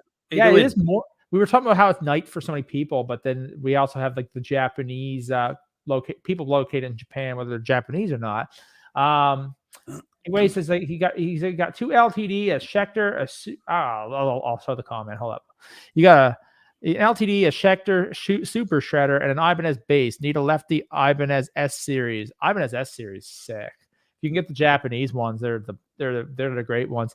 Fat philosopher, I had a question for you. Have you ever gone like to like those cool districts where like there's like just streets of like musical instruments? I've heard like Akibara is like that. I think I don't know if I cannot say it. Shibuya, man. Yeah, that one. Do you know the one that the downtown spot you see in all the pictures? I know it's gonna take a second. Yeah, I'd love to go down that street in Japan where there's all them guitar and music stores. I'm telling you, man. Yeah. I think before my 30s are done, I gotta go. This coronavirus thing needs to stop, and all that stuff. Big fan of reverse headstocks here. I am also a big fan of reverse headstocks. The tuners are like right where your hands are when you're playing it. I love that the E string is closer to the nut, like on the tuning peg, instead of stretching it all the way out like the Ibanez 6, especially the 7 string. I found that was a real pain in the butt for string snapping. And what I loved about the Solar is reverse headstock. My ESP has a reverse headstock. Yeah, I love reverse headstocks. I mean, they're awesome. My Solar's got both my Solars are reverse headstock. One of my Ibanez is reverse.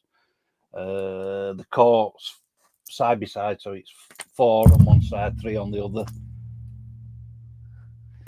You don't snore. You dream as a motorcycle. Damn right. You need to go to Tokyo, but you have been to the cool places in Osaka, Hiroshima, and Kobe. You will love the ESP shop. So I used to live in Korea at one point. Just I know some people know that, and I've tried to talk about it, but I used to live there. And then Lane Baker says, oh, well, he used to live in Korea too. Oh, they had an ESP store. I think it might have came up after I left in like 2012. Yeah. It was there like 2015. They had an ESP store in this store in the mall in Seoul. They had like a Gundam store and all this stuff. Chris, there's the Washburn headstock as well. I feel like I missed out by not getting to the ESP store. Yeah, I would love. I don't know. Do you live in a city, Fat Philosopher? I don't know your actual name, but so I'm just gonna have to call you the Fat Philosopher. But I know who you are for sure from YouTube and stuff. So it's cool. I know you're in Japan. I'd love to go over. Yeah, me too. Yeah, that's he's on the bucket list. Thoughts about Glenn Fricker's absolutely trashing. He didn't absolutely trash it. There was things I've not seen that video yet. I watched it. I watched it earlier because it's come up. Okay, we're gonna show this comment. Sorry, Deaf World. I'll have to get yours in a minute. Yeah. So I had that on earlier today. You know what, man? It's just being honest. It's like if that's he's not. I think Glenn takes a lot of shit because like, oh, he's shitting on things. But like in all seriousness, like Gibson in this era. It's not the 70s Gibson anymore. No, it's There not. are a billion options out there. I love Les Pauls. Like, do not get me wrong. I play an Epiphone Les Paul. I would love to have a Gibson Les Paul. I'm not gonna lie. I'd love to have it. But he pointed out, as far as I'm concerned, he said, okay, the tuning has been improved because sometimes Gibsons go to tune. Yeah, that's fine. So that's helped a lot. He said there's certain he showed what he liked and he showed what he didn't like. If that guitar came to the factory with crappy paint at $2,800 US, that's too much money to have crappy paint. Considering that, like, a company like Solar can sometimes put out something, they're not always consistent, but generally speaking, has had some really nice finishes. You get like, you can buy Kiesels, everything else, but there's just, Gibson has a market, and they wanted him to be Dave to be the brand ambassador because they don't call them endorsers, and they got Kirk Hammett too, and all that stuff. And like, that's totally fine. That's cool. I'm sure their guitars are good, and I'm sure the guitar's fine. And the Dave Mustaine fans and the Gibson fans may buy it. Oh yeah, I thought it was a fair video. Like, whatever. I will get around to watch it. I've just not had a chance to watch it yet. Been out most of the day. I missed something. Me and Lee have been talking about my first amp. Okay, so you're using the amp sims. Going for a Hughes and Kettner. Used one is dirt cheap. I've looked up on to stick out from Marshall, PV, Mesa users. I've played Hughes and Kettner. They're pretty cool. I've not played a physical one, but yeah, in the Harley Benton sort of amp modeler thing. That's got a Hughes and Kettner thing. Says if I went to Tokyo, wouldn't come back. I want to go for the food too. I could literally go there and be like, I can't wait to eat. Unless they deport him. Hold up. Hey Chuggy, how you doing, buddy? You say you live in Fukuyama, a city of 450,000. Man, that's crazy. It's like pushing half my province. Near Hiroshima. Okay. Okay. So I kind of have an idea of where you're at. So good idea where you live. Korea had this big music market called the Nagwon. I don't remember what Nagwon's translated to, but there was about 2 floors. It wasn't streets, but there was 2 floors. Of musical instruments, and there was like things you never saw here, like swing guitars. It must have been a Korean brand. There was lots of quartz at the time. There was lots of quartz. There was hardly any 7 strings at the time. I ordered my 7 string from the States. Michael, what's up, man? Cookie Monster, is Lee a death metal singer? Sometimes. Ooh. You have a Dean sometimes do death metal. NT. That's way better shape than Fricker's Gibson. Yeah, I can see that. Fricker is more strongly. He is a strongly opinionated dude. But here's the thing too: is that if you don't have an opinion on something, if you don't have an opinion, like it can't be like, this is great. Like, he kind of says it the way it is. Like, I wouldn't buy the guitar to begin with, so I don't care if he wants to say it sucks. That's cool because I got money to spend on other things. Like, my interests don't really lie in buying somebody's signature model guitar. No, I mean, I've got a couple of signature models, but I've got them because I found them cheap.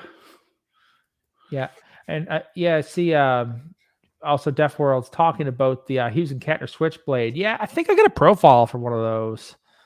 Haha, Lisa made you that, right? She made the guitar, the bass from Build-A-Bear. Nice. It's super awesome. She made the Whizburn. Oh, the Whizburn. I like that. That's awesome. Lisa, you are a very, very creative person. And I remember you had a video on YouTube a while back. It'd be cool if you should do that again sometime with something. When you get the time. Don't stress yourself out. Getting time is the thing. But I know what you mean, Chris. The Kiesel guitars are damn pretty, and yes, they're very dangerous to your wallet. Very dangerous. Yeah, I know Nick that was in here had some Kiesels. I played his or one of his before, 2 of them, and it was really they're nice guitars, man. They do a lot of stuff.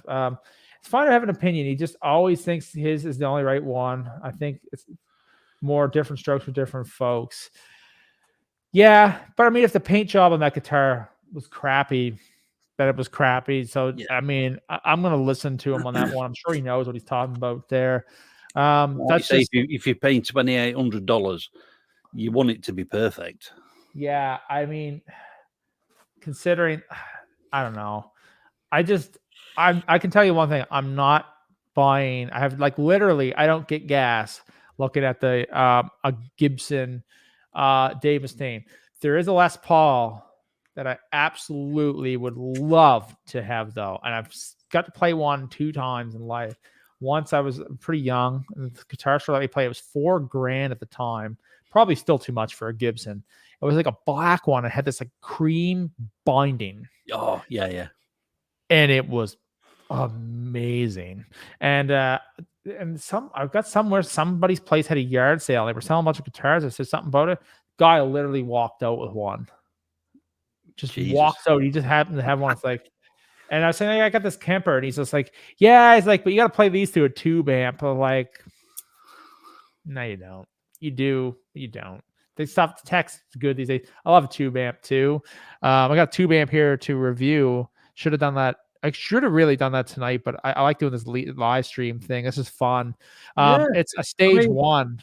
It's cool. I mean, and it's just because I have to get it back to Mike. So yeah, I mean, I've got tube amps, valve amps, whatever you want to call them, and I've got solid state amps. You can get good sounds out of any amp. Oh man, a lot of these are good. This one's a tube with a Celestian of some form in it, and we tried it, and it sounds fine, man. It's not like a metal chug machine for sure. I just Kemper just works for me, but like Quad Cortex and all that stuff will do good too. So let's hold up. Let's see. I mean, there's so many good options out there. I mean, if you've got the money to buy Kempers and the Axe Effects and all them, cool. But there's some absolutely fantastic amp sims out there if you're just somebody that's just got a PC and recording on PC. Absolutely.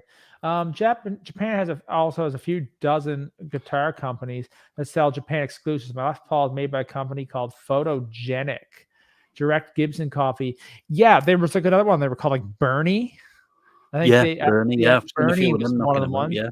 There was another one they had too. You know what else is kind of fun about like ESP and stuff? They actually had some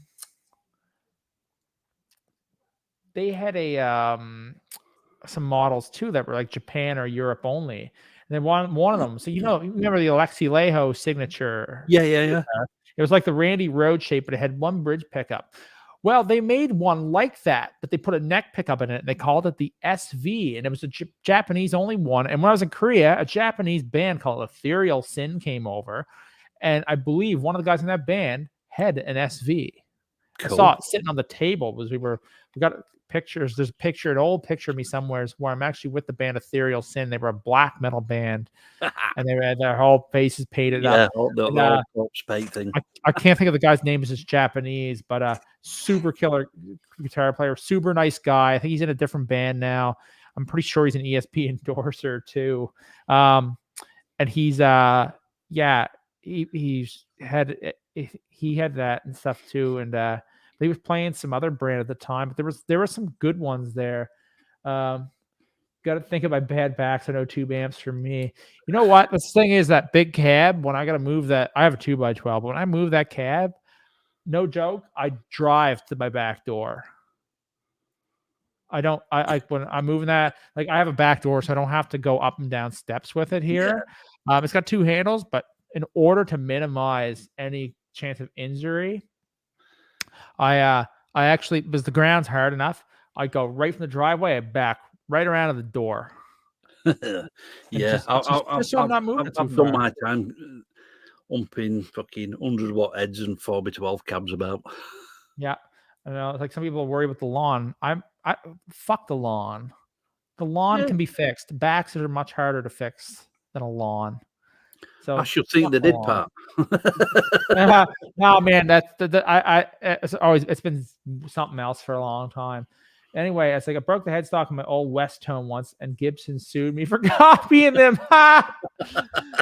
Oh my god, man, Pat, you got to post that, and you should post that in the guitar group where everybody acts like boomers. Yeah. Oh man, they had a meme in there earlier.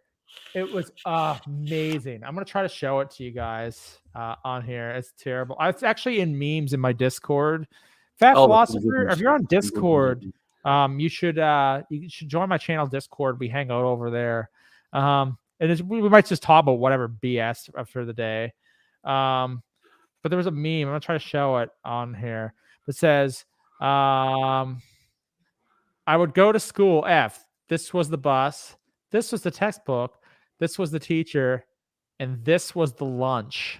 And it's just like, that is absolutely amazing. I actually saw not fun fact, but a fact that group is hilarious. They find some real things around the internet. They go like, hell yeah, borders and stuff. It's funny. Well, we've got some good guys in that Discord group. Oh no, yeah, the Discord's fun, but that Facebook group, but they post some funny shit there. That Philosopher East. Hold on, he says ESP companies, Grassroots Ltd, Edwards. I know of Edwards. E2 is the Japanese ones now, and I heard ESP is actually made in the States. I don't know. I never heard of Grassroots. I've heard of them. Navigator. I've never seen a Navigator. Never seen one, but I've heard of them. Okay. That's interesting though. But man, I gotta go to Japan now. I'm just like, it's not gonna be this year. It might not even be next year, but I like if things line up for me with, work and all these things, I think I'm gonna take like a couple weeks, fly over. Like I've flown that distance, like or to go to Korea before, and the time change is like it's 12 hours for me, and man, oh hey, you have a good day at work. It's nighttime here or evening. Yeah, see you later, that Philosopher. Yeah, so they either way, it's rough. That first day you kind of get there, it's like, yeah, okay, it's like it's technically nighttime in your head. It's daytime here. People are like, oh, I'd be fine with that, or like working night crews stuff. Like, no, you're not. Anyway, the first day, you're kind of like figuring it out. It's like it's a different environment. And I remember being there. I'm like, I went to my job. Guys, like, I'll be over in like 10 minutes. Cool. I laid there in the bed. I fell asleep, and I wake up, and it's dark out, and I'm just like, how much time has gone by? How long have I been here? And I'm like, I don't know how long I've been here. And like 5 hours, but that kind of helped me out get past that initial jet lag. Yeah, that initial jet lag for sure. So that helped a lot. And then but I remember over the first week I was there, and it'd be like the middle of the night, and my body's like, you're on Nova Scotia time, buddy. And I'd be up on the computer, and eventually you get used to it. It takes you a couple of days to get used to it. Yeah, after about a week, it's fine. Rumor has that ESP and Schecter are the same company too, or were early on. Could have been. Well, possibly. Could have been. Either way, yeah, the jet lag over there is nuts, but the guitars, going to guitar shopping was interesting though. I'll tell you what happened to me once. I wanted a 7-string. When I said, when I find this other job, I'm going to buy a 7-string, which is my Ibanez behind me. And I have to just say thanks to my friend James for holding on to that and like shipping it to me. And like, instead of just selling it off and stealing it, like so many people do that. So that's a trustworthy person who keeps your guitar on the other side of the world and sends it to you. And that's called a good person right there. They do exist, I promise. Yeah. Like, don't be beat down by all the people who are absolute garbage. There are good and trustworthy people out there. He's been his own Schecter since 1987. Interesting. I didn't know that. No, I didn't know that. Cool. It's like here in Japan, we consider ESP and Schecter to be the same, both owned by Hitachi Shibuya. That's the word I think I was trying to say earlier, and I couldn't do it. I'm real good with my. Yeah, I'm glad you were tempted to say that, not me. Oh, dude. I'm terrible at it. So I wanted 7-string, and there was a big music market. It didn't really have any at the time. They had one, Ernie Ball, John Petrucci. It was a Ball Family Reserve, and man, that didn't sell the entire year. It was there. It was there every time I went to the Nag one, and I went a lot. I was probably there at least once a month, and I was terrible because I bought. I still have. I sold the amp. I still have a strap from there. I have a tuner from there. I have a few things from there. Some of these picks are from there. Those might be from Amazon at this point, or Lon McQuaid, because it's been like 10 years. So Yeah, it's hard to say. In a local, I think you guys call them pawn shops, secondhand shops. Yeah, they've got a PV Val King in there, and I'm tempted. I'm very tempted to get it, and they've had it in a while, so I might go next time I go in. I might go in and make them an offer on that one. Maybe you should. Yeah. Yeah. So I remember going to this one store. There was the other stores too. It sold instruments. There was one by not far from my place. They had like one Ibanez and some bunch of other, probably just quartz or something, swings and quartz. So there was a this one store, and I walked into it somewheres, and the sales guy comes over, and I said, and of course, me being foreign, and he's like comes over see me, and I ask him, do you have any 7-string guitars? Nope. And he walked me to the door. Got rid of me. Get out of my You're not gonna buy anything here. Leave. Yeah. Here's the other thing with the sales of things there too, is that in that market, sometimes they'd remember you, or you could, if you knew how to barter with them, it might work. It might work depending on the store, because even the halls had vendors. There was like the stores, like a mall. Yeah. And there was like all these hall vendors, tons of them. And they had anything from a toilet seat with strings to like swings, quartz, Ibanez. Like Ibanez is like everywhere. So anyway, I remember they had a Black Star HT1 amp, alto tube, 1 watt. I wanted an amp. I was doing the most awful. I have such an amazing rig now.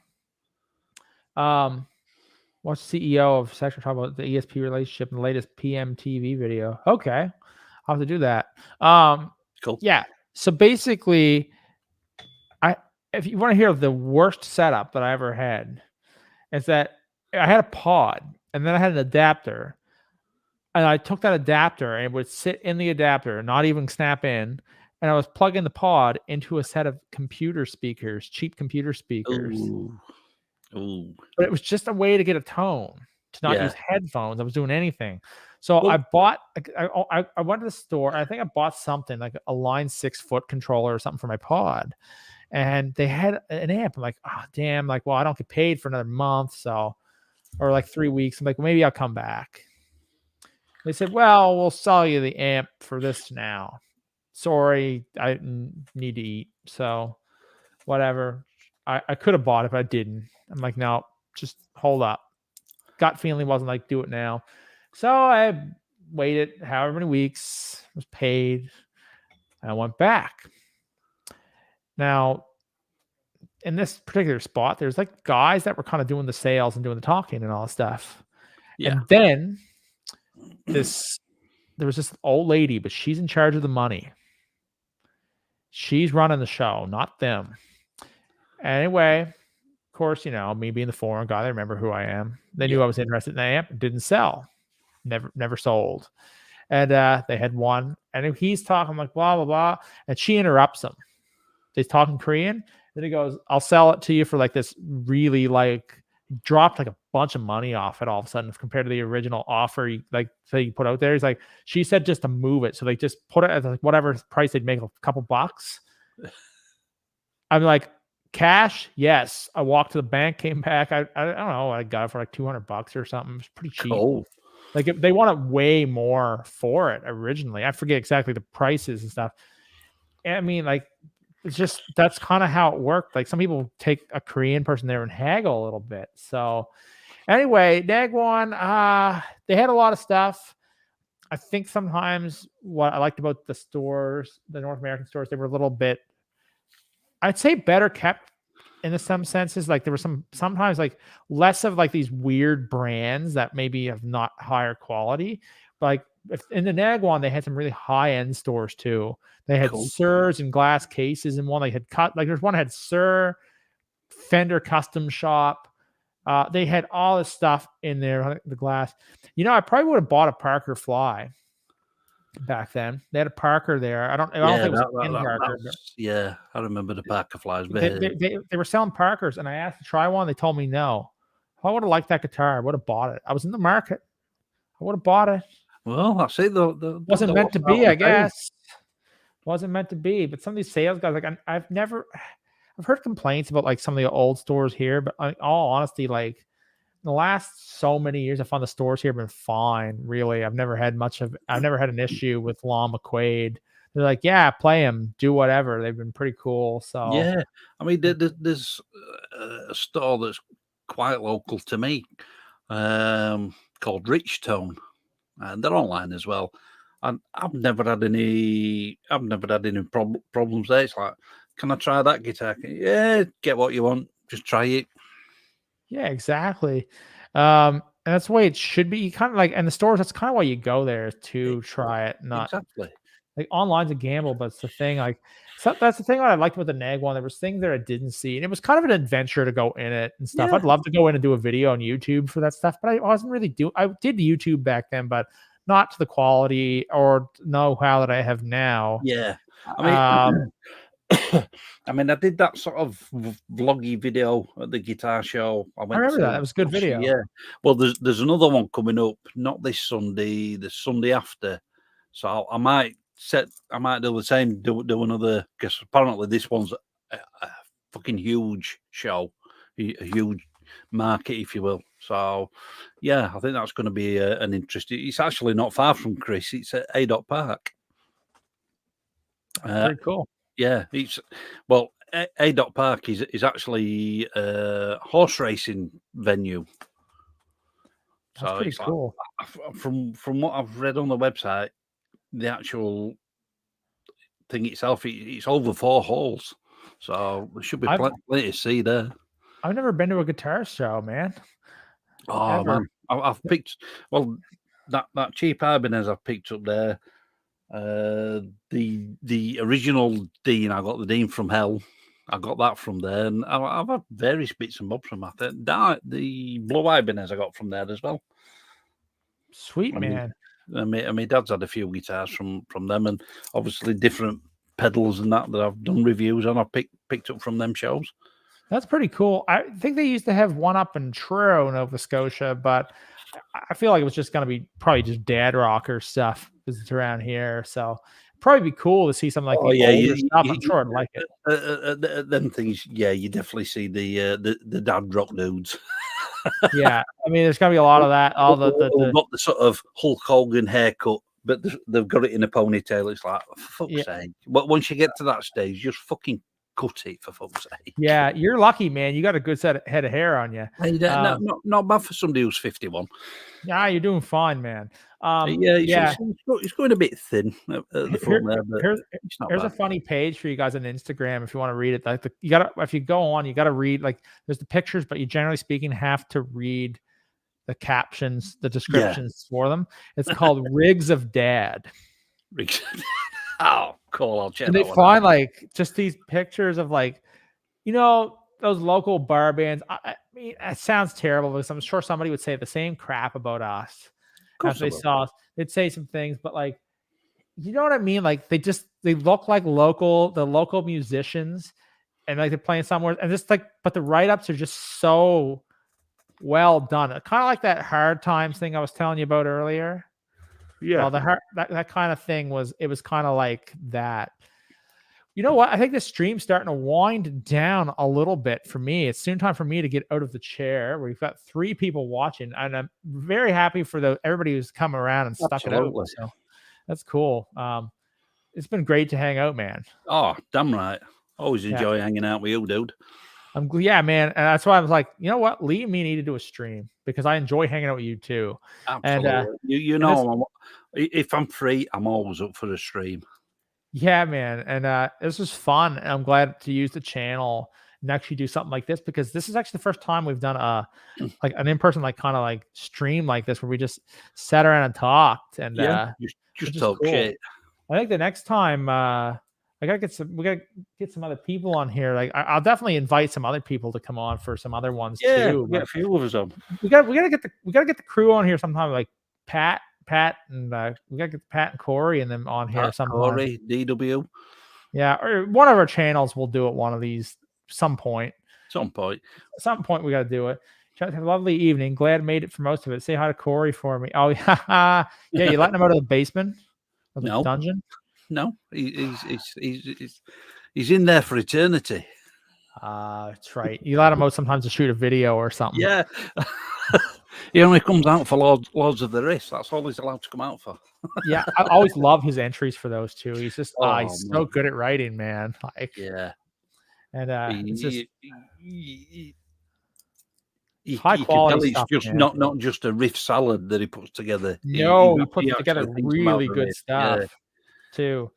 All right, I think it's time to end this. And you know why? It's because I mostly have to pee. I'm just gonna be honest with you. I gotta pee, and I'm not if we had other people here chatting, but it's time for me to get out of the chair, return a phone call to my dad, you know, all that stuff. And I'll probably call, no one will answer again. It's just how phone calls work, you know.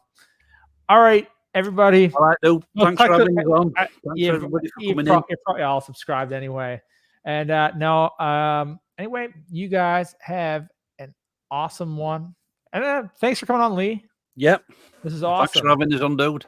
It's like keep it loud, keep it heavy. All right. See you later. And click that subscribe button, like button, notification bell, and all that fun stuff to know when I got new video or live streaming and all that stuff. I sound like I'm filming a video right now, don't I? Yeah. This is kind of like the most off the cuff crap because this is generally an interaction with me. It's like we might talk about guitars. Why do you think I've got the same ending for every video? I just like I'm sick of saying this shit, and I'll just film it and boom. I should do the same thing, but whatever. It's like, all right, guys, click the subscribe button, notification bell, and find out when I'm taking a shit. You guys have an awesome day, and you'll smell me all a little less than later. Smell you later. See you. Have a good one, Lee.